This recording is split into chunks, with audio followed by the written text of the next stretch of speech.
Come on, Livingston,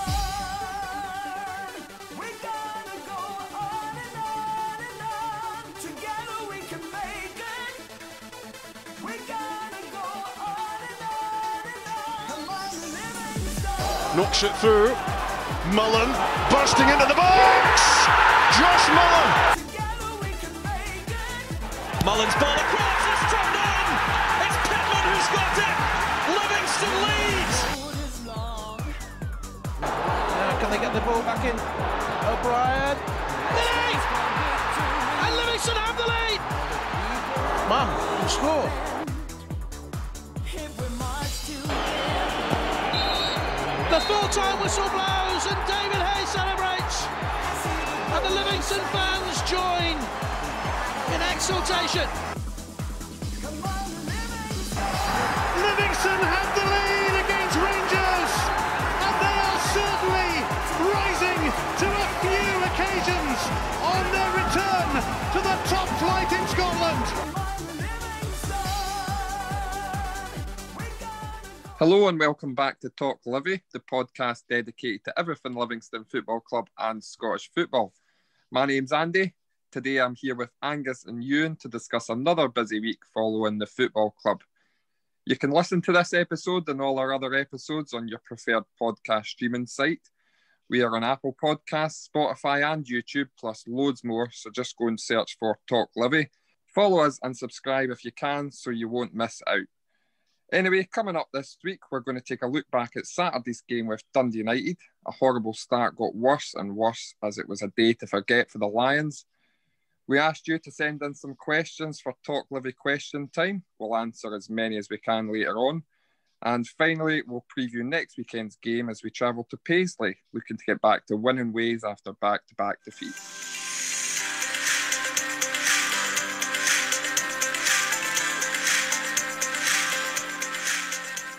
Saturday was a day to forget for the Lions as we fell to our second defeat in as many weekends.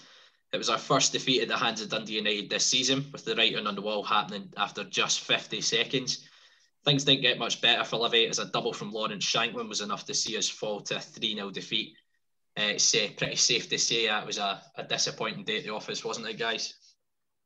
Yeah, I think disappointing, to be honest, is putting a wee bit lightly. It was not good at all. As you mentioned, 50 seconds into the game, conceding a goal based on our own mistakes.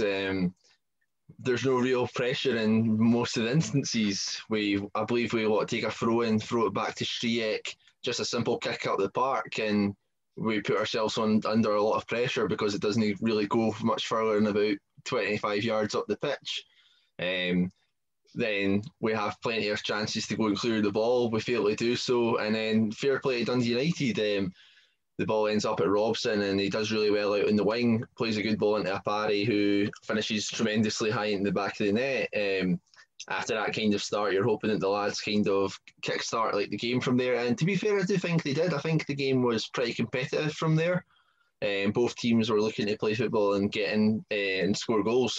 We had a couple of chances, not really properly testing Siegrist, though kind of just easy catches and that for him. I think if anything, he was causing more issues for himself because I think there was a couple of times he slipped when free kicks were coming into the box, or he was tipping them over just due to kind of poor positioning. But at the same time, Dundee United also went very close with Shanklin taking the ball around Striek.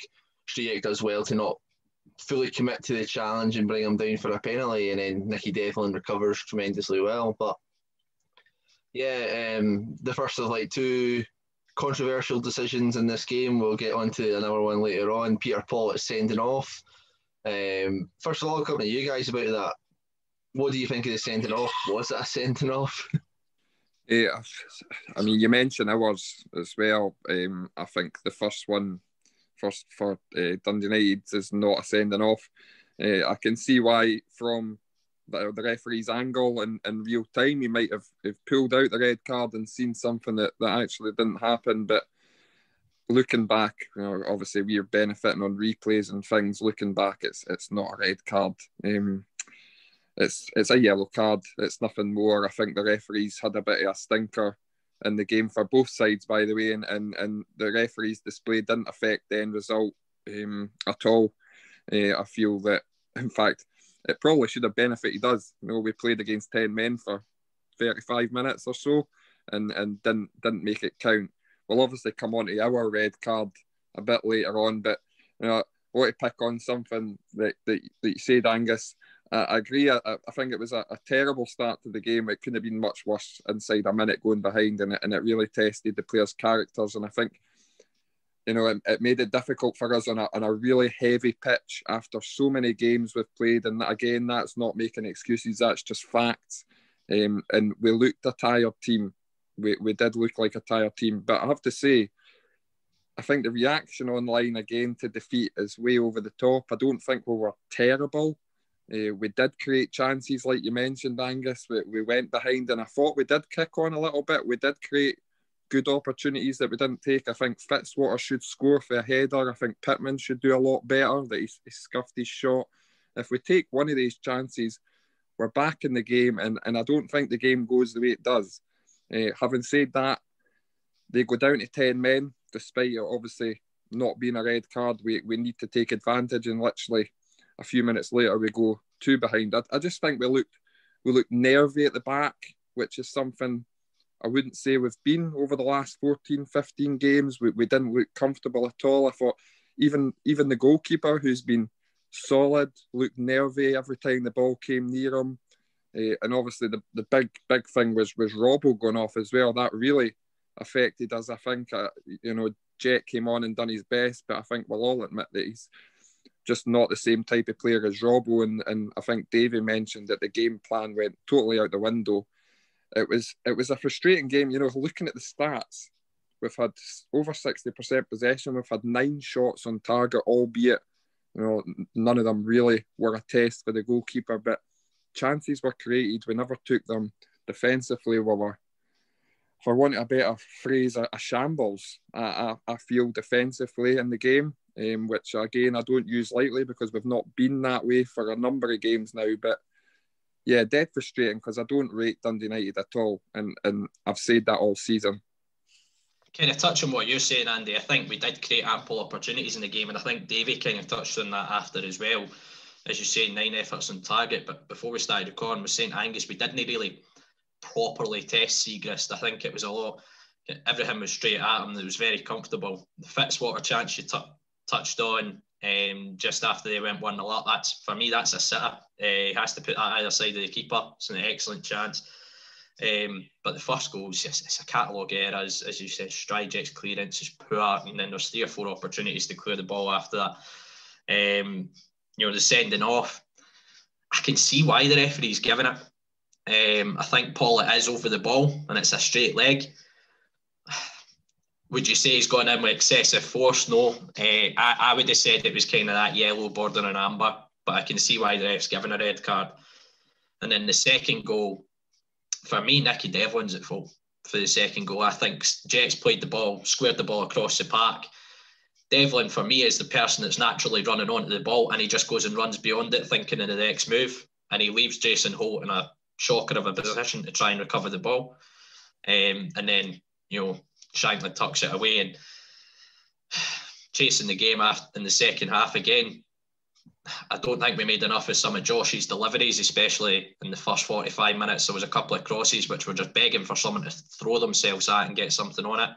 And again, second half, I think he put in a few fantastic deliveries, but it didn't come to anything.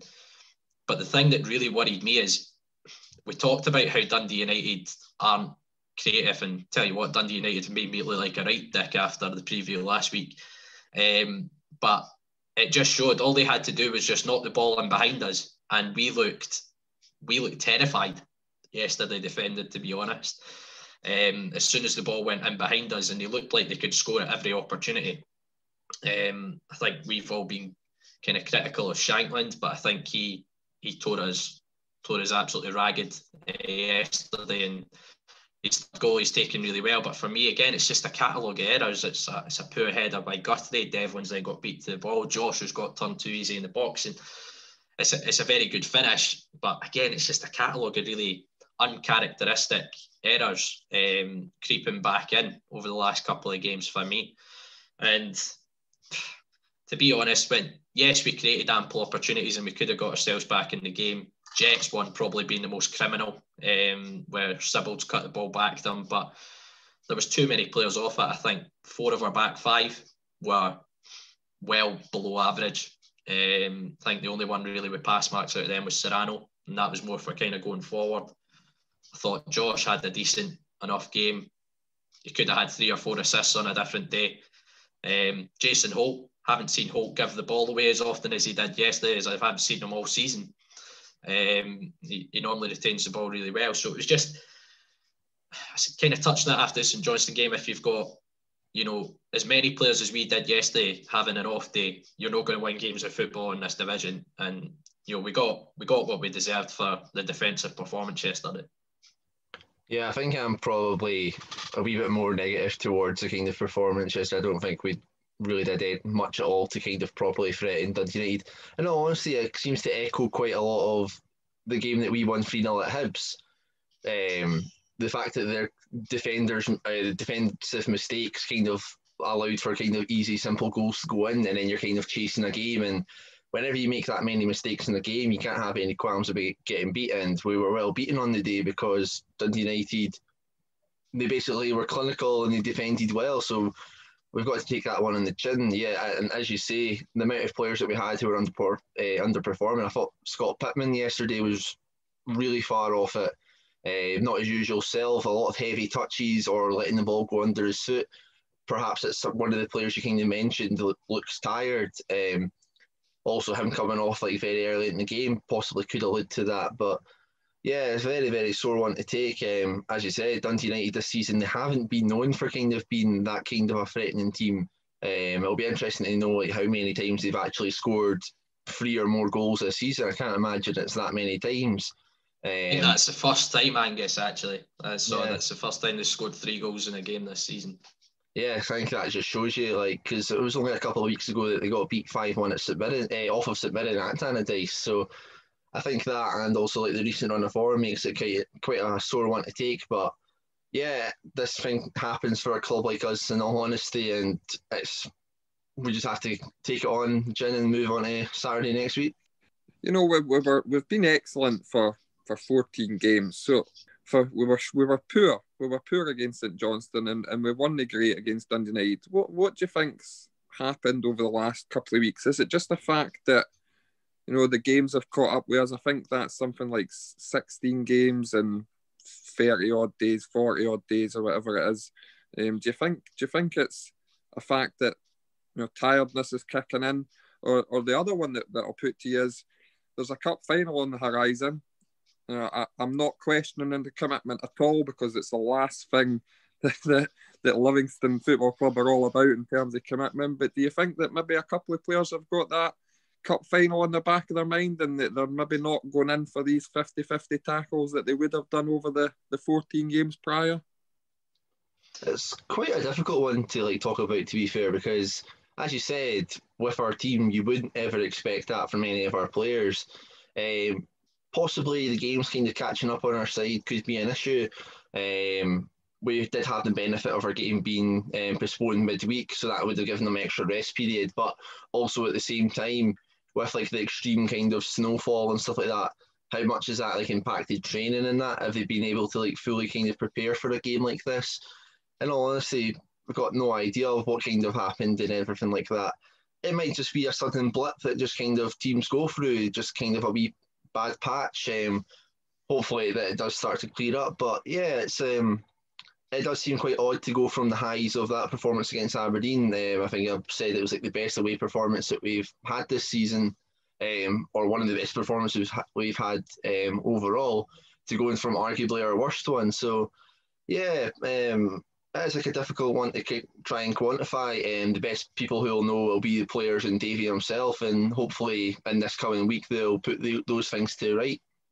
Yeah, kind of touching on them getting distracted by a cup final, I don't think Davey would allow that, to be honest with you. I think, if anything, players are trying to play themselves into the cup final squad more than anything. But I mean, if you look back for smaller clubs, cup finals don't come often about, so it's only natural that you're going to be thinking about that game at the end of the month regardless. I think you wouldn't be human if you weren't thinking about it. But now I think, as you kind of said, there's been so many games in a short space of time for us, kind of going to the middle of December up until this week. We've had 16 odd games in something like 8 or 9 weeks, which is a lot. It's a lot of games regardless. And at this time of year as well, where you are playing on heavier pitches and everything like that, it's more energy sapping. And from speaking to Josh, they've not actually been training that much because they've had so many games. And even when they have had the opportunity to train, there's been issues with the pitch and the snow. They've been needing to train over at Oriam quite a lot, I think, recently as well. So, yeah, there's been a wee bit of disruption as well, which might have not helped. But look, I'm hoping it is just a blip because we know what the players are capable of after that run of form. So I'm not overly concerned, but you know, if there's a time that you didn't want us to be hitting this kind of run of form, it's probably before our biggest game in so many years. I do remember in 2004 though, getting pumped off Partick Thistle 5-2 just before the League Cup final, and we were in a shocking run of form before that. So, you know, maybe there are good omens in it. Who knows? But we'll get back onto the actual game itself, where there was a second red card in the game. Very briefly touched on it, but Jack Fitzwater's red card. How many decibels did your laughter reach when Nick Walsh pulled out a red card? Do you know something? I remember up in Peterhead, you'll know this vividly, the offside goal that was given when the Peterhead player played. I think it was maybe Liam Buchanan in on goal, and the linesman flagged offside.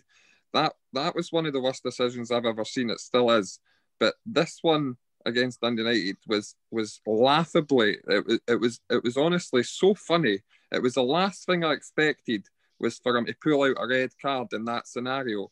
It is the strangest reaction I've had to a sending off for a Livingston player, I think, ever. I was honestly astonished when he pulled out a red card for it. I think everybody watching, even Dundee United reaction, the fans' reaction on social media, they were laughing about it. I think I honestly couldn't get my head around it. Like, what was he thinking? The only thing I can think is someone's been in his ear at half time saying, you know, the Dundee United red card, it was ridiculous, you know, this, that, and the next thing. And he's evened it up. It's the only thing I can think of, because it is genuinely laughable, the decision. And if we haven't seen it yet, I'd imagine most people listening to this, because we're all Livy fans, or most of the people that listen to this are Livy fans, but if you haven't seen it, watch it. Andrew, are you suggesting that there is corruption in the SFA? In a word, yes. But nah, yeah, just a laughable decision all round, really. Laughable. I think the red card, watched it back on Sports Scene, and supposedly it's been given for denying a clear goal scoring opportunity. And that didn't even cross my mind at the time of the challenge, which says that clearly wasn't a clear goal scoring opportunity. You had Guthrie and Devlin kind of covering anyway. So, you know, I genuinely couldn't grasp what a red card was given for. At least the Pollock one, you can almost see the thinking and why it's been given. You know, there are elements which kind of border into that red card territory, but the Jack Fitzwater one it's the most I've ever laughed at a red card. I genuinely couldn't believe. I mean, the challenge itself was almost quite funny, to be totally honest with you, how he didn't quite get him the first time, so he just made a hurdle for him to fall over the second time. And the most telling thing as well is, though, in both instances, nobody is looking for a red card. Nobody is looking for a red card in the first one. In Peter Pollock's one, we're looking for a free kick and possibly a booking. Nobody's shouting for a red card at all. Like, whenever there's a bad challenge that goes in, you often see players like properly like running towards the referee. There wasn't even like that kind of thing that happened. And then the second one, as you say, it's incredibly laughable because there's no malice, there's no bad challenge. He's not through on goal. And as you say, it just seems as if he's trying to even things up. And there's no Dundee United player who's even... I don't even think there's a Dundee United player calling for a booking, in all honesty. Everybody's just kind of like, all right, cool, free kick, let's get set up. The referee just pulls out a red card out of nowhere. And yeah, Nick Walsh, he's not fit to referee at this level if that's what he's given 2 red cards for. And obviously there's been a lot of talk in recent weeks, particularly about the Old Firm and refereeing decisions and how everything's like so against them and all of that. It'll be interesting to see like the media's reaction to these two instances and if they're going to get nearly as much as coverage as Rangers and Celtic players getting away with so much, but we're still going to have to believe that the Old Firm are the ones who are being punished by this because Kmart Roof's getting punished for putting like a studs up challenge about knee-high level rather than nonsense like this. But yeah, as you say, completely laughable in both instances. Do you know, I think that you've nailed it on the head there, Angus. There's no danger that the press will be all over these two red cards. Unfortunately, sad reality is this country is all about the Old Firm, and decisions like that in these games will not get nearly as enough coverage as what a clear red card for Roof that I don't understand what they're complaining about. It's as clear a red card as you'll ever see. And I'm not for 1 minute saying that Roof has went in to do the boy. I don't think that at all. But it's a red card, and that could have had massive ramifications for that game. And it's not. He's missing for games going forward.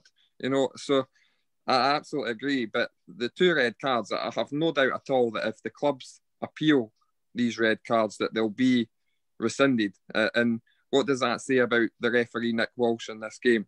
And I'd like to reiterate that the referee didn't affect the result of this game. This isn't sour grapes at all. He was poor for both sides, but both decisions were like you say, Ewan. I think you can understand why he's maybe given Paul it, but it's not a red card, and the Fitzwater one is just a joke. Well, let's move on because I'm not going to lie, I don't really want to talk about that disaster at Tannadice anymore, and hopefully we can get back to some sort of form in the coming weeks.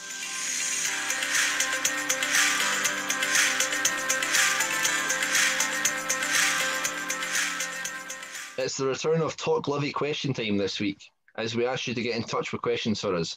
We'll just jump straight in. First up, I'll come to you, Ewan, with this one, because I probably know exactly what you're going to say. With the ridiculously knee-jerk reaction in some quarters to 2 defeats on the bounce, do we have to refocus on top 6 as our best league position this season? To be honest, I said predictions at the start of the season. I said a top 6 finish would be incredible. I did think we could finish top 6, but the reality is at a club like Livingston, with the resources that we have, that anything above 10th is a good season in my eyes. I know I reiterate that all the time, but I think it's just the reality of supporting a club of our size in the division that we're in. I think you're talking about going for European football, etc. 5th place could get European football, depending on what happens with the Scottish Cup. So there's still an opportunity to get that. But now you've got the likes of Dundee United and St Mirren who have closed that gap a little bit. And you know what? They'll be looking at us in this last couple of games going, you know what? We could catch them. And it makes that St Mirren game that's coming up even bigger. But I don't expect Livy to challenge the likes of Hibs and Aberdeen season on season, because the difference in resources in between those two clubs is enormous. And, I think some fans do need to have a reality check. You need to enjoy that 14-game run, because that's not going to happen very often at a club like ours. And, it was a matter of time before it did come to an end. And in my eyes, it was just a case of enjoying it whilst it was happening. But a top 6 finish, if we were to get that, it's an incredible season. I mean, it would be only the 3rd time this club's achieved that in its history. So that doesn't happen often. So I think folk do need to have a wee bit of a reality check. Everyone's disappointed after a defeat. But come on, at the end of the day, we're in a great position. We're probably not going to be dragged into a dogfight for the 3rd season in a row in the top flight. So you can't really complain too much in my eyes. I think football fans and knee-jerk reactions go hand in hand, don't they? I think it's the same at every club across the country. You lose 2 or 3 in a row, you automatically were a terrible side, and the manager has to go. I've done it myself in the past. I'll openly admit that. It's just how football fans are. On the sort of top 6 issue, I still think that we're secure anyway.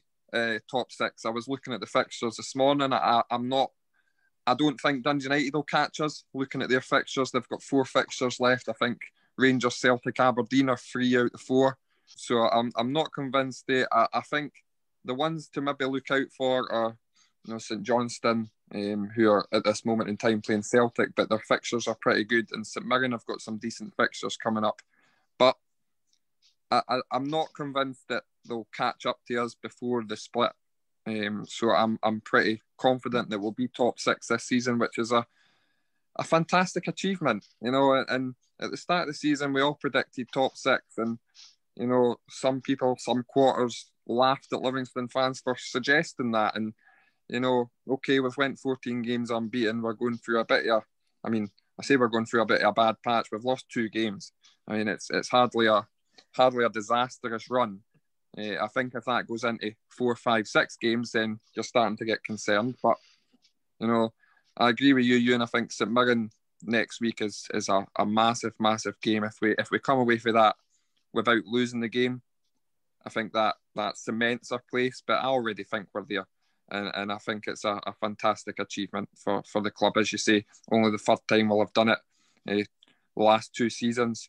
It's just remarkable for a club our size when you've got teams below us with much more in the tank, much more finances to build teams with, bigger supports. For us to be even talking about catching Aberdeen and Hibs is amazing in itself. So yeah, I think reality is we're Livingston Football Club. We've got 1,200 season tickets. We're sitting 5th place. It's an amazing achievement, and I think reality needs to hit home for some people. Yeah, there's a reason why Ewan always says 10th place will do us, and it's because you look at those finances and we are definitely punching above our weight. And you look at like the teams in the league right now who are outperforming like Killie and Motherwell, teams who are classically bigger than us. Even in the Championship, would we want to be in the kind of situation that the likes of even Hearts and Dunfermline and that are teams who we're told are these like massive clubs? Yeah, anything, if we can secure safety in the Premiership, something that a lot of teams have kind of struggled to do, even like the kind of bigger teams in the country, yeah, perfectly happy with that. Onto that though, I will go into our next question that kind of ties into it. Where would you rank a cup win in a top 6 finish as one of our best seasons ever? Where does that rank up? So obviously, there's a lot of great seasons we've had. Last season comes up to mind straight away. Obviously got 2004, and then obviously our first ever season in the Premiership. Where would a top 6 and a cup win rank amongst all those glorious times? The best ever for me. I agree, Andy. Best ever. I think that when we won the League Cup, I always talk about this, and I talk about this with some of the guys I've spoke to who won the League Cup. At the time, it was almost, and Andy, you would have been the same, it was almost like that natural progression for Livy at the time. We'd gone up through divisions, finished 3rd in the league, played in Europe. It was almost just, they'll get to a major cup final. That's the next step for this football club. And we did that. But at the same time, we were probably doing it when financially we weren't able to do it. We were spending money we didn't have. I think if we were to achieve a top 6 finish and win the League Cup this season, I think it would be our best season ever. Personally, I think because the club behind the scenes is being run properly now. It's been run to a budget. I think there's so many little stories in amongst their team, the likes of Pats, Josh coming from junior football, having been dropped away at a younger age.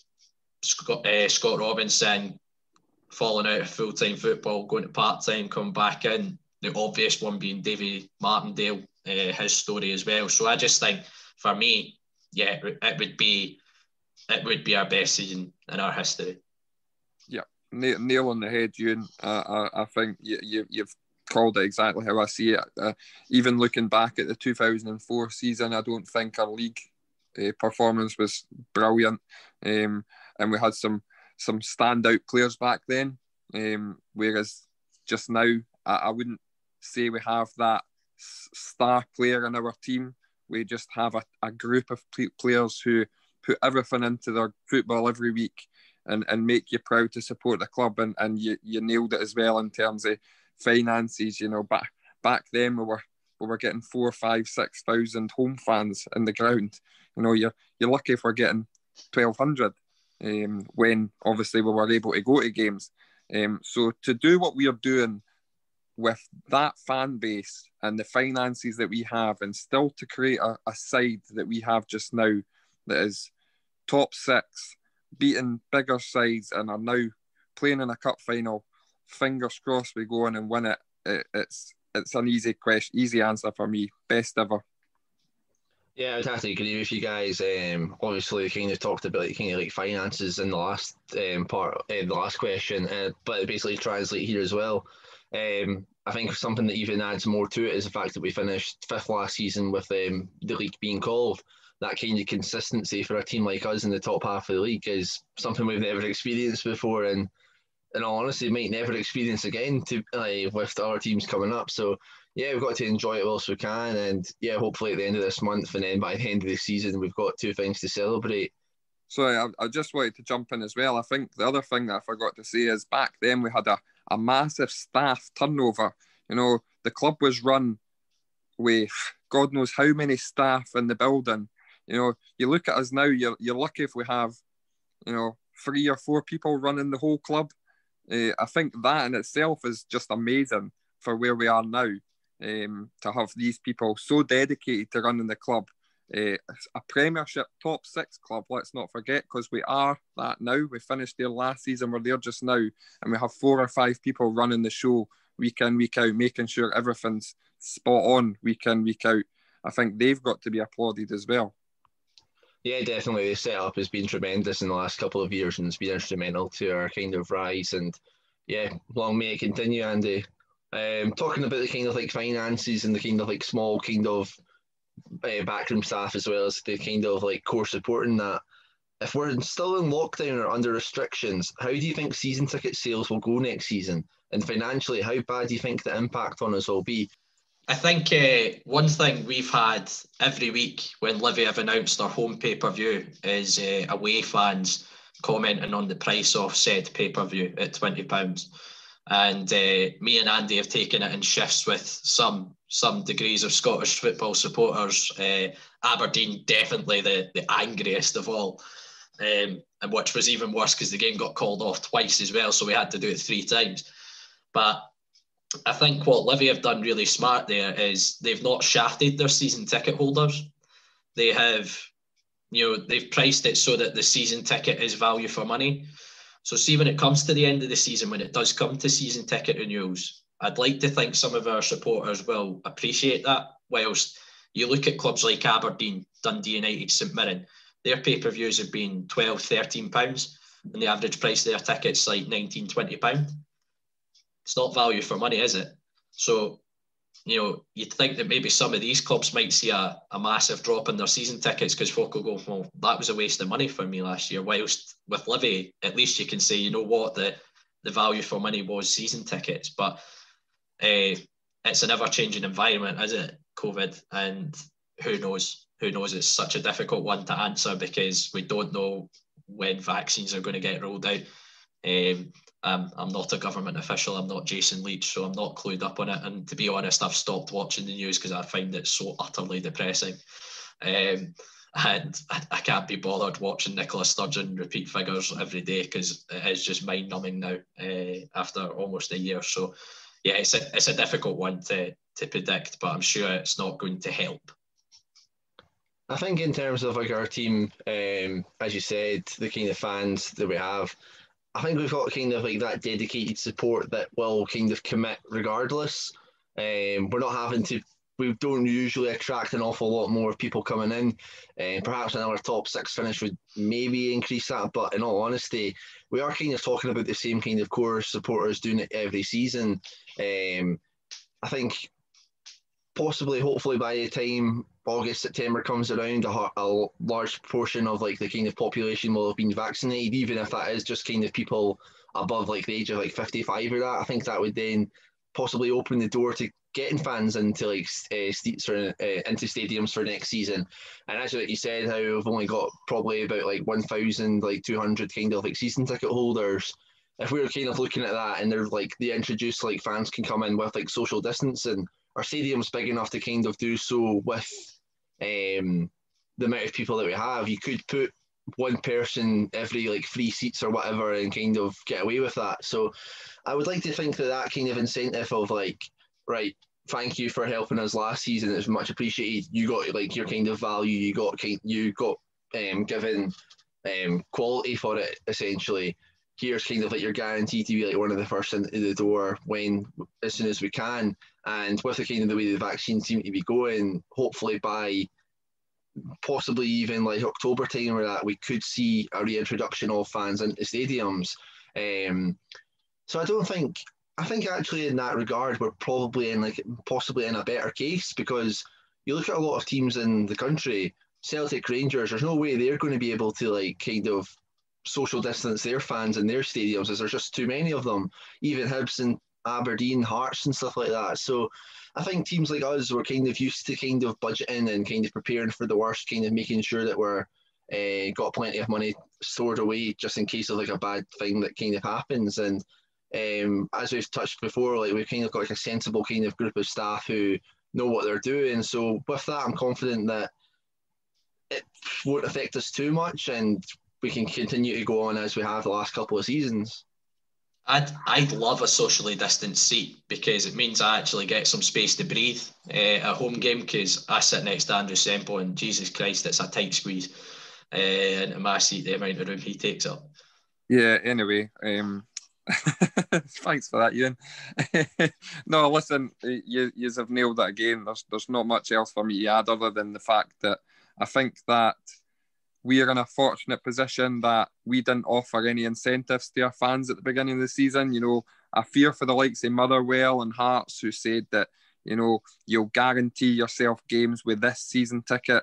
So if fans do get in next season, where's that income coming for those clubs? Because they're not needing to buy season tickets. They've already guaranteed the fact that their fans are getting to go in with this current season ticket. So I think we're in a better position than others. And fingers crossed we do get into the games sooner rather than later, because I think it's driving us all mad now. So next question is about a promising young striker that's out on loan at Arbroath. So after another goal for Arbroath on Saturday in his fine form for East Fife earlier in the season, can you see Jack Hamilton playing an important role in the starting 11 next season? And there was another question as well, which is Jack Hamilton the most natural young goal scorer in the country? I think we've got an absolute gem in Jack Hamilton. I was gutted that we loaned him out for the rest of the season, because I think he's got a lot to offer, especially the fact that we're now safe this season, or we're pretty much safe. I think that it could have been a real useful exercise to utilise him for the rest of this season, with the view of making him almost a first pick next season. I think there's huge potential there. Is there a better young up-and-coming finisher this season? I had a wee think earlier on. I couldn't think of anybody his age that's scoring goals to the extent that he is just now. I think a really important piece of business for the club is tying him down, because I think there's massive potential there, and if we can get him into our team and scoring goals, he could be the next player to leave us for a substantial amount of money. I'm really excited to see what he can do, and I really hope that we show faith in him and play him next season, because I think he'll score goals for us. I'm slightly different. I think it's possibly next season's too soon for him. The couple of games that he's played in the Premiership, in all honesty, I think he has looked a wee bit lost at times, and I think that getting some extra more experience in, whether it be League One or the Championship, is the best move for him at this moment. As you say, he is still very young, and the fact that he is going out to these kind of teams and he is scoring goals is, I think, the best thing for him. I think the Premiership is a wee bit too much of a step up for the rest of the season, but I do think you make a good point about how we're safe for this season. It would have been interesting to see him get a better run of games, considering that we are kind of clear of like the relegation zones, and seeing like how that goes. But yeah, in terms of like next season, I do think it will still be too soon for Jack. As you say, he's got plenty of potential, but I still think he has a lot of improving and tweaking to his game to make, particularly in kind of like the reading and kind of getting used to the kind of like intensity. Perhaps playing more Premiership football is what he needs to do that, but for now, I think a couple more spells in the Championship, getting some goals, getting confidence, is what is needed for him at this moment. It'd be interesting to see how many players have scored goals in 3 different leagues in one season. I'd like to see if there's stats related to that. Obviously, goals at East Fife, Arbroath, and in the Premiership for us against Ross County. So now I think Jack is, a huge prospect for the club. I agree with you, Andy. Again, that doesn't happen very often, but we talked about it at the start of last season, how we thought he was the most natural replacement for Dykes in terms of his build, his pace. He likes to run in behind. He's not scared of that physical battle either, and he clearly has an eye for goal. Stats speak for themselves, and I'm a big fan of his, and I agree with you to an extent, Angus, as well. I think his loan spell he had at Queen of the South last year didn't quite work out. He was almost needing to replicate what Dykes did for Dobie the season before when he went in there, and he wasn't getting to play, I think, that out and out number 9. Whilst this season, I think we've been quite cute with the loan moves we've sent him out on, because he still gets to train with us full time, so we can monitor his development a lot better. Whilst Queens are obviously full time, so he trains with them full time. And I think he probably would have gone back to East Fife if it wasn't for the season coming to a halt there, and that's why he's gone out to Arbroath, because again, they're one of the part-time teams in the Championship. But I think next season's a big season for Jack, and I think it's his opportunity to really nail down a place in the Livi squad. I think just picking up on what you're saying there, Angus, I totally understand what you're saying. I can see why you would say it, but how many loan spells does he need to go on before he proves that he has the ability to come back and play a pivotal role in the team? With you, and you just mentioned he's had 3 or 4 loans now. He's scored in almost every one of them, multiple times for them. I think he's done his loaning out. I think now's his time to come into the team and get a run of games, and the only way we'll know if he's good enough to play in the Premiership is if he plays it. I know he's still a young boy, but you have the potential there to have a star player on our hands, a star young player, up-and-coming player who could go on and sign for someone for a lot of money. And I think we are close to the point where if we loan him out again, that lad might be sitting there thinking, maybe I need to move somewhere else. Maybe I need to run down my contract and move someone else, because if I'm not getting into the Livingston team, when am I going to break in? I'm proving that I'm scoring goals week in, week out, and I still can't get in the team. They're loaning me out again. I just think we've got to be careful there, and I think we have to give him, at some point, we have to give him a run of games in the Premiership. I do think, because obviously he was on loan at a couple of teams last season, I don't think he was overly prolific for Queen of South or for Alloa. I don't think he scored many goals for them. So I think it is only this season that he has properly came into this run of form, and one of them was in League One. So I do think it is a wee bit, trying to be a wee bit hesitant, not putting too much pressure on the player and thinking that it's going to all come so quickly. But yeah, as you say, if he continues to score goals in that, then there's no reason to chuck him in and see how he does. You look at examples from the past, say Griffiths and that stepped up to the occasion. But yeah, I hope he's level-headed and understands how important it is to develop his game, and his time will come. For me, probably just a wee bit too soon though. I do think there's clear signs of development with Jack. I think if you look at the game, he got chucked in at the last minute at the start of the season against Rangers when Dykes was moving down to QPR. We remember looking back at that podcast and going, we were a wee bit disappointed that he didn't almost rough the centre-halves up a little bit and give them a real challenge. Whilst I look at the game against Celtic recently, and I know we had a wee bit of a difference of opinion, Angus, on it, but I thought he was schooling Shane Duffy, who's a recognised international centre-half who'd been playing Premier League football down south for years. I get he's off form, but, Jack's a 20-year-old lad, and he was pinning him, winning fouls left, right and centre, and I think that's little elements that these loan spells have benefited Jack. I think he's gaining that experience, game experience at this level. Another question that we had though was, what players do you think will leave and stay at the end of the season, those whose contracts are running out? This is a regular one that appears on the forum. I think Callum Carson's got basically a copy and pasted template of who's all out of contract and who's got what options. So just a wee rundown, I think John Guthrie, Nicky Devlin are both out of contract, but I think it's club options rather than player options that are on those. Josh Mullen is up at the end of the season, but he has a 2-year option for himself. I think Jet is similar. Other players that spring to mind straight away, I think Scott Tiffany's out of contract. Ross Stewart, who's on loan at Hearts, is out of contract. Scott Robinson. Scott Robinson's out of contract, but I think Davies already came. And Effie Ambrose as well. Yeah. So I think the Robbo one's basically answered, because I think Davies already came out and said he wants to offer him a contract, and Robbo's came out and said he'd be happy to sign a new deal. So I think that one's a matter of time before something happens with that.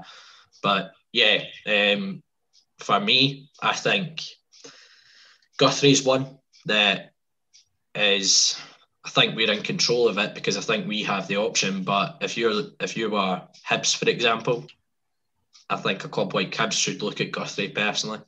I think they've always looked pretty soft at centre half, and I think he would be a good replacement in there to shore them up a bit.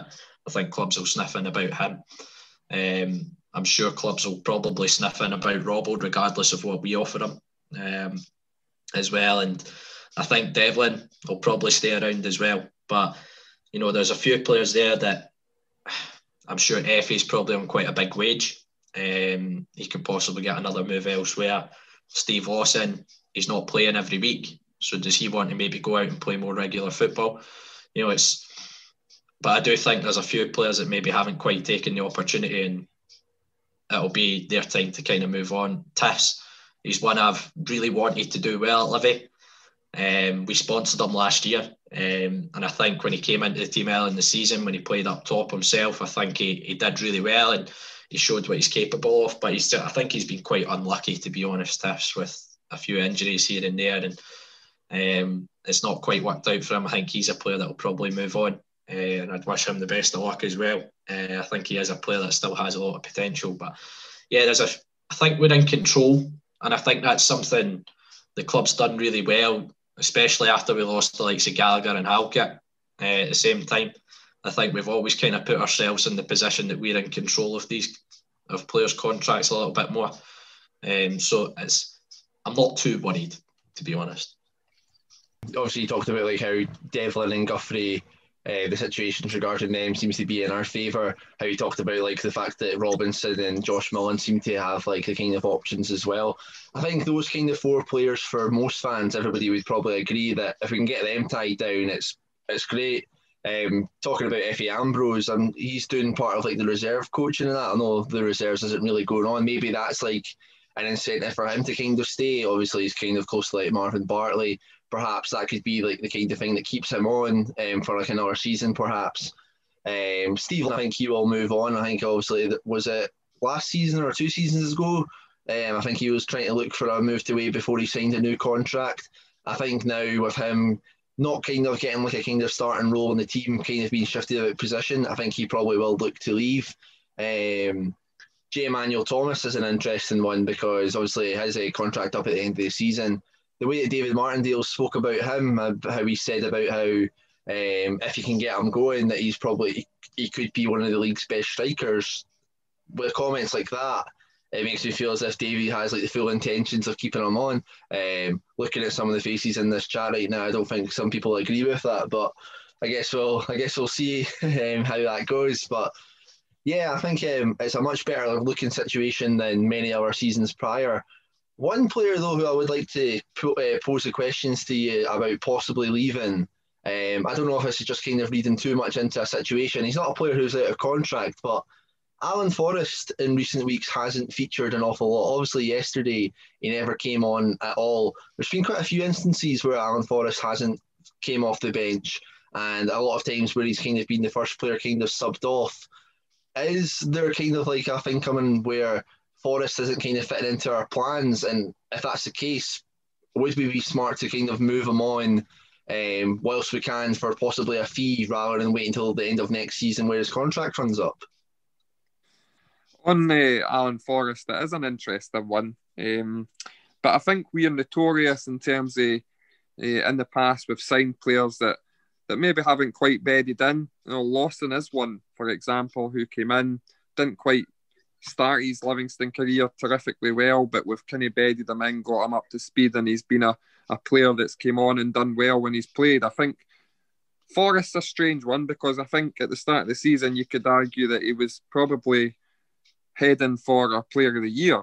He was in good form. He was scoring goals. He was creating chances, and then he kind of fell out the team, which I think most fans were a bit disappointed with. But I think with Alan Forrest, it's his first time playing at this level. Maybe he just needs that bit of extra time to develop into the type of player that we're looking for. We play entirely different to other teams. Our hard press and our philosophy of high energy football, and maybe he just needs to build his way into that. So I can see him remaining. There's a few players that I think are fairly obvious. Tiffany, you mentioned, I think he'll go. I think Aaron Taylor-Sinclair will probably leave. Jet is an interesting one personally. Well, I mean, you know what's coming for me. I think there must be better out there. I don't think he offers us a great deal, and we should be looking to move him on. I think Pablatnik, as much as he's been okay when he's came on, is it a wage that we can maybe get somewhere else that we can improve on? I think so. Kudaresa, who's been out on loan and injured, that's maybe an experiment that's not quite worked out. It's harsh on the boy because he's not played a lot of football, but again, it's a wage that's sitting not doing anything. Another one that might be one we might lose, which will be a big disappointment, is Jack McMillan. I think he must be sitting there thinking, what do I need to do to get in the team? And to be honest, if I was him, I'd be looking to move on, because he's always, we always talk about, he's always a 7 out of 10 player every time he plays, if not higher. And yet he still can't get a run in the team. So I do feel for Jack, but I think he's probably sitting there thinking, I need to move to get game time now. I'm hesitant to talk about our big players because last season I made the prediction that no one would leave, and then about 3 weeks later Lawless left. So I'm hesitant to talk about the likes of Guthrie and Devlin, etc. But I hope that they stay because there is a good foundation there to build on our success going forward. Yeah, to touch on the Alan Forrest one, I don't see that materialising him moving on. As you said, Andy, we have been quite careful in terms of bedding players in, be it coming from a lower level up to us or from abroad. So I can't see that one materialising. I think Alan Forrest does have something to offer us. Agree. I think Sinke's he's not played an awful lot of football this season, so I assume he's wanting to move on. And Pablatnik, again, he kind of, I get echoes of Steve Lawson with Pablatnik. I think he got a couple of run-outs very early doors, and it was clear that he maybe wasn't up to the pace of the game. And I think that's where we've maybe missed a bit of reserve football for some players, is, you can bed them in a little bit better. The likes of Jet, we might have been able to get him up to speed through playing reserve games rather than having to throw him into the starting 11 every week. So I think that has been, for some of the players that have come in, that's been detrimental for us, not having them available to play reserve football and get up to speed with Livingston. But yeah, I'm sure there'll be movement. In Scottish football, there's movement every summer, with players kind of moving on. But yeah, the Alan Forrest one, I don't think it's a start. I agree with you. Jack McMillan's a player I've raved about season on season. I think he's excellent. Going back to even when he signed with us in the Championship, he's been, you could arguably say, in games he's played, one of our most consistent players over that period of time. He really disappoints, and it's got to be frustrating for him not playing. But then you've got to say, we don't know everything that goes on behind the scenes. We don't know if there's maybe further issues with Jack. We don't know. But that's not for us to comment. So, yeah, I think it's inevitable there's going to be movement in the summer. But hopefully as you say, those key players, kind of the Devlin, Guthrie, Josh, Robbo, they're kind of the key ones you're looking at, and I think they'll be at Livingston next season. I think the kind of good thing as well is we've touched on all these players. There's not anybody here who we've talked about quite badly other than Andy being really rude about Jet again, just kind of uncalled for. But yeah, the fact that we're kind of talking these players with like good praise and that, I think that just shows you like how good our squad is, and the fact that we are talking about even these kind of more fringe players like even like Taylor Sinclair and Scott Tiffany and that, I think they would be like a loss, and it would be sad to see them go. But for the careers, it may be the best thing like for them at this kind of stage. But at the same time, if they were both to stay, I would probably be equally as happy. I'd be like, yeah, great. More depth for next season and continue on from there. But yeah, interesting to see what happens, and hopefully we can keep a good core of a squad. Last one, finish on a positive note rather than talking misery and COVID and all these sort of things. What's been your favourite Davy Martindale one-liner so far since he got in the job? Angus, I'll start off with you because you had a few lined up. I think the ones come to mind straight away are the ones that revolve in Effie Ambrose. Of course, there was the famous one about how at Celtic Park, how Neil Lennon may have been tapping him up, but there was also one in the Cup semi-final that I really liked when David Martindale was asked about his nerves in the final minutes, and he was saying that he was nervous every time St Mirren got the ball, he was nervous every time the ball got near our box, and the fact that he was nervous every time Effie touched the ball. So I think that was quite a funny one, and after a great result, which really tickled me. But I'd probably say that's been a good standout as well. Yeah, I think I always think about Scott Pittman, and people always say to us and ask us why we haven't had him on the interview on the podcast yet. But for anybody that doesn't know, Scott Pittman doesn't speak, and that's why he doesn't do press.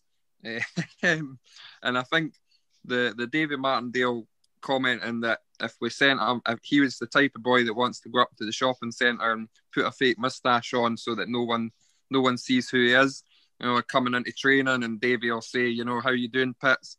And he'll say, yeah, fine, and that'll be the last he hears from him for that whole week.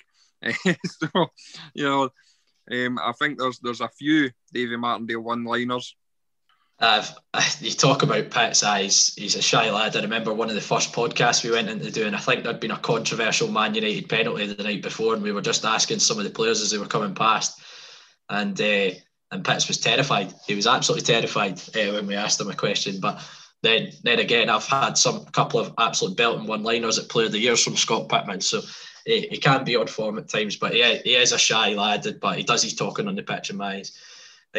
On to Davey, my one's from the Cup semi-final where he was talking about the 5-minute stoppage times, the longest 5 minutes of his life, and he's been in some very sticky situations in his life. I think obviously Davey's been head of a media campaign in recent weeks, and it's good to see that he can kind of take light on it as well. His past, but that one tickled me personally.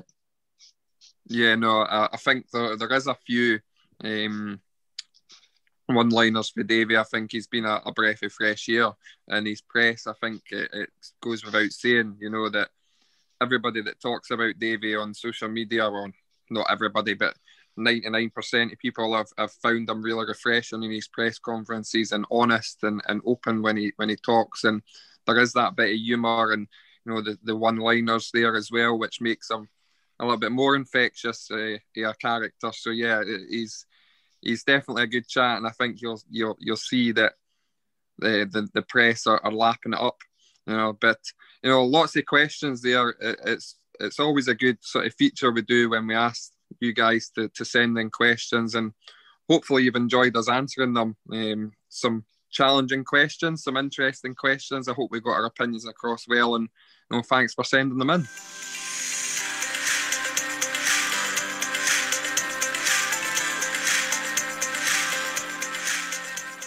Finally this week, we're going to look at our next game. It's a trip to Paisley to face St Mirren for the 4th time this season. It currently sits at 2 wins to 1 for St Mirren, with our only win obviously coming at Hampden in that Cup semi-final. Can we draw level in the head-to-head record this season and get back to winning ways following 2 poor defeats in a row? Boys, what do you think going into this? It's a big, big game, isn't it? Yeah, I think this is a really tough game. St Mirren, even last season, I think when Jim Goodwin came in the door, that you could. I'm quite a big fan of Jim Goodwin, to be honest. I hated him as a player. I thought he was a horrible, horrible player. But as a manager, he comes across very well, very dignified most of the time. And I think St Mirren were very organised last season. They were lacking that little bit of cutting edge in the final third, and I think they've added to that this season, and I think that it tells. Look at the league position; they're sitting in the top six right now. I think that's quite obvious to see the improvement with St Mirren, and a few players that really catch my eye on the boy Jamie McGrath in the middle of the park. He could be a doubt for the game. I know he's got injured in the Celtic game and missed the game against Aberdeen at the weekend. He's a player that I like a lot. The boy Durmis is quite creative as well. He kind of comes in and out the team, to be fair, but I think they are a very good side, and I think this one's one of those ones, like all the games this season, it's going to be one goal wins it. To be honest, I think St Mirren are the three. Certainly the two league games, once they scored, we never looked like we would score. We never looked like we'd get back in the game. They defended their box really well. But then again, the cup semi-final, we gave St Mirren very little once we went a goal up, and we had to defend for 80 odd minutes. So I think it's going to be a very tight game, but I think it's going to be a very important one in terms of the race for the top six. And as we touched upon, that fifth spot, there could be an added bonus for that fifth spot as well, and St Mirren will be looking to try and catch us in that position. But yeah, I think it's going to be an incredibly tough game, and we're not going into it in the ideal form after the last couple of results. While St Mirren, certainly after the cup semi-final, won away at Celtic Park, thumping win at Tannadice as well. I know they got beat 4-0 by Celtic, but I think for long spells of the first half, they were very good, and obviously going up to Pittodrie and getting a result as well is a good result. So, they've had some good performances and results to kind of match that in recent weeks since the cup semi-final. I feel like St Mirren kind of reminds me of ourselves, in all honesty. You look at that team, and they're kind of known for being quite stubborn at the back, and in all honesty, probably don't get enough credit for the attacking kind of displays that they do give. As you touched on, they've got the likes of McGrath, Durmis, the likes of Abika, and that can be threats up front. Been impressed with the boy Jake Doyle-Hayes, who came into St Mirren from, I believe, the Irish League and done pretty well. As you touched on, though, McGrath was injured in the Celtic game, missed out against Aberdeen. Apparently, Doyle-Hayes left the Aberdeen game yesterday on crutches as well, so he may be a doubt, which would be a massive boost in that kind of midfield battle. As you touched on at Hampden, we kind of gave away very little, kind of protected that lead very well, and matched them in the midfield, which I think eventually gave us the upper hand. But as you say, it's an absolutely massive game. They're 6 points behind us with a game in hand. If they win this and then win their game in hand, we're on the same points. I think, do we have a better goal difference than them possibly? But that would then just show how tight it is in that race for fifth and the top six. So yeah, I think it's extremely important, because if we can win this game, I think that essentially does secure our top six spot with the kind of 4 games to kind of go. But yeah, we've got to kind of bounce back. The form that we're in hasn't been the best. St Mirren will probably feel that they can come into this as probably the favourites of the home side. They've had the better results in recent weeks. They've managed to get a point at Pittodrie yesterday with kind of a depleted squad and further injuries to their woes. So I think it will be an interesting game. Maybe not the most pretty on the eye, as none of the encounters have been this season between the two clubs. But yeah, one that I'm looking forward to, and hopefully that we can turn around our fortunes and get a victory at. Yeah, I think, to be honest, I think you boys have said it all. You have basically listed off my information about St Mirren, that McGrath's looking a doubt and Doyle-Hayes is looking a doubt. The one thing I would say is St Mirren 13 points in 13 home games. It's not terrific. They've actually got better away form than at home, and we've got better away form than we are at home. So that points to a good omen. If we can continue our good away form and they struggle at home like they have been, they're not scoring a lot of goals. I think they're maybe the second lowest scorers in the league, but as you touched on, they're so much harder to to get in behind and get goals against. I think they're one of the best defensive records in the league. So that's kind of even a sell out, and that's why they're having such a good season. It will be a tough one, there's no doubt. And I think if we can come away for the game having not lost, I think we'll be doing well.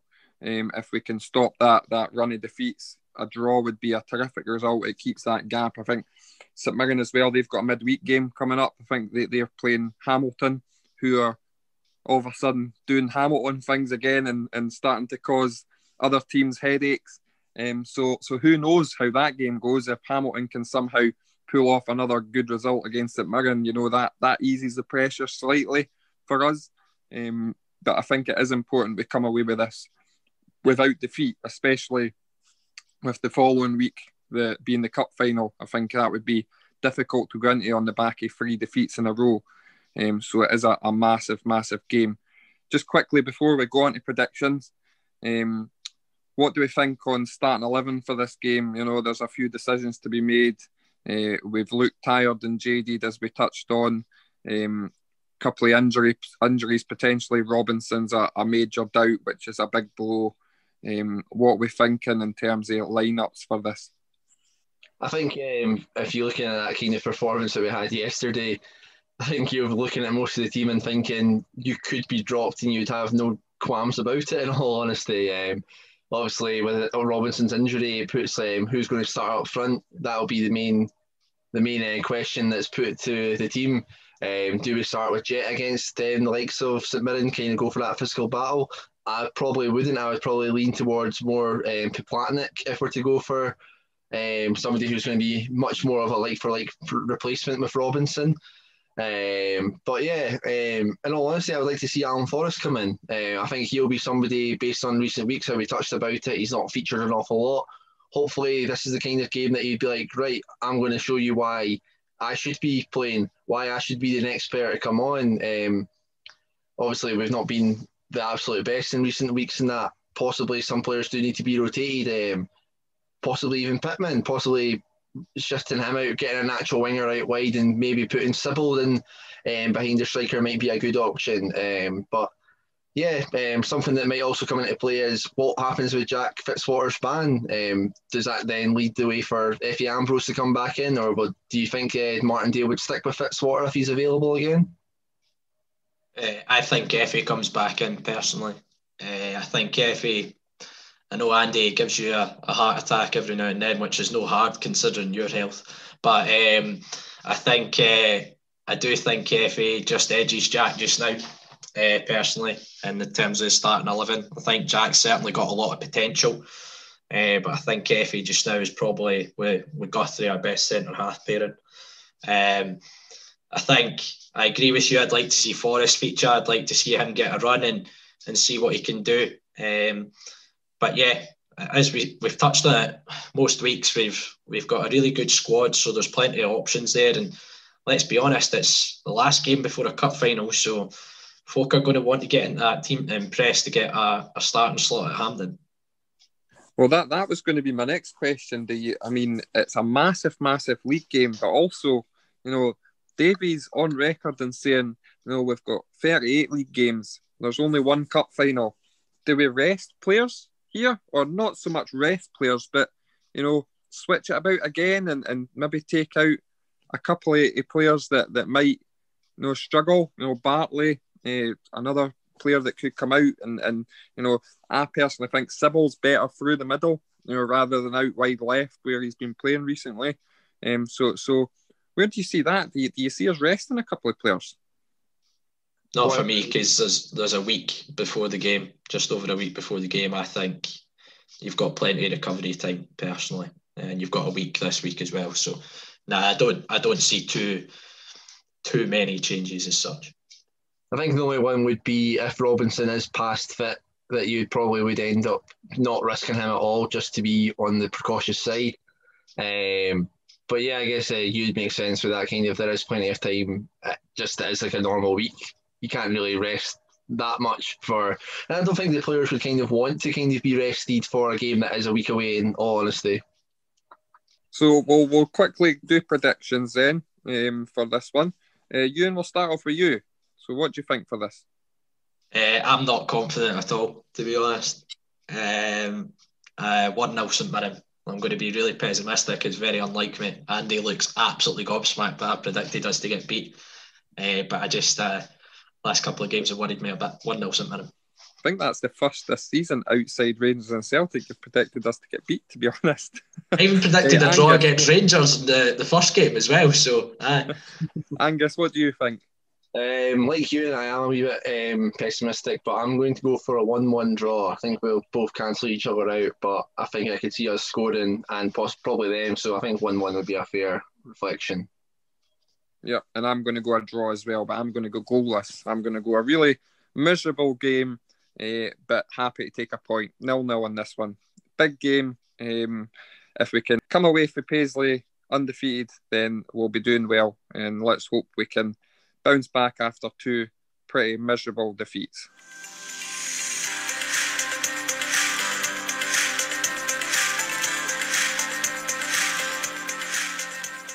That's it for this week's episode of Talk Livi. Thanks again to every single one of you for tuning in week and week out.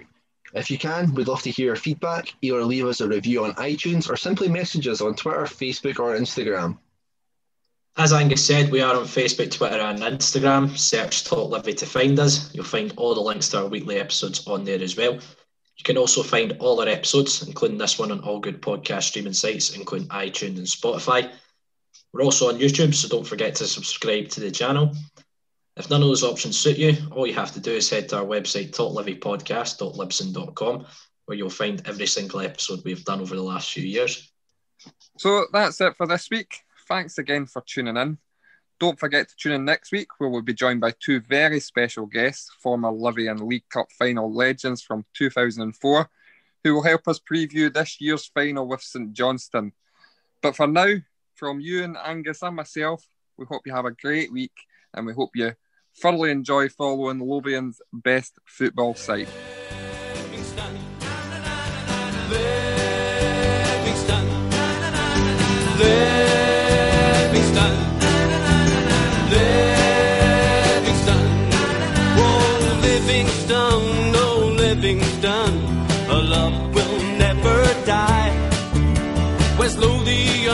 West Lothian is our battle cry. This is the place from which we hail.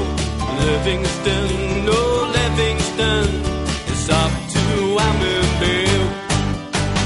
Livingston, Livingston, Livingston, oh Livingston, oh Livingston, we love it when you score.